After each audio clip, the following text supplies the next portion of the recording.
Vicky, jeune femme belle et brillante, croyait avoir trouvé son âme sœur en Bems, un homme africain d'une trentaine d'années. Leur histoire naquit sous le signe de la passion et de la confiance. Bems lui faisait croire en un avenir stable, lui parlait d'amour, de foyer, d'avenir commun. Touchée par sa sincérité apparente, Vicky n'hésita pas longtemps avant d'accepter sa demande en mariage. Le mariage fut célébré dans la joie. Mais un mois plus tard, Vicky découvrit qu'elle attendait un enfant. Elle imaginait déjà une vie de famille comblée, mais à partir de ce moment, tout bascula. Bems, autrefois tendre, commença à changer. Ses attentions disparurent, ses paroles devinrent dures. Peu à peu, il se montra indifférent, parfois agressif. La grossesse, au lieu de les rapprocher, fut pour lui un prétexte pour se détacher. Vicky, seule, vivait l'angoisse d'un amour qui s'effritait chaque jour. Les mois passèrent. Elle mit au monde un magnifique bébé, pensant naïvement que cet enfant pourrait rallumer la flamme.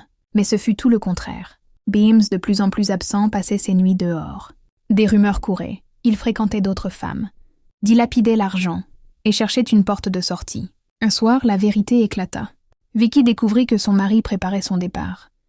Non pas seul, mais pour retourner en Afrique, afin d'épouser une autre femme que sa famille, lui, avait choisie depuis longtemps.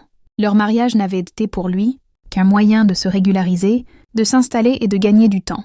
Effondrée, Vicky se retrouva abandonnée, avec un enfant dans les bras et une vie brisée. Elle traversa des nuits de solitude, des jours de souffrance, mais trouva la force de se relever. Elle comprit que son intelligence et sa dignité valaient plus que les promesses trompeuses d'un homme sans cœur. L'histoire de Vicky rappelle que l'amour véritable ne se reconnaît pas seulement dans les beaux discours ni dans l'ardeur des débuts, mais dans la constance, le respect et la sincérité à travers les épreuves.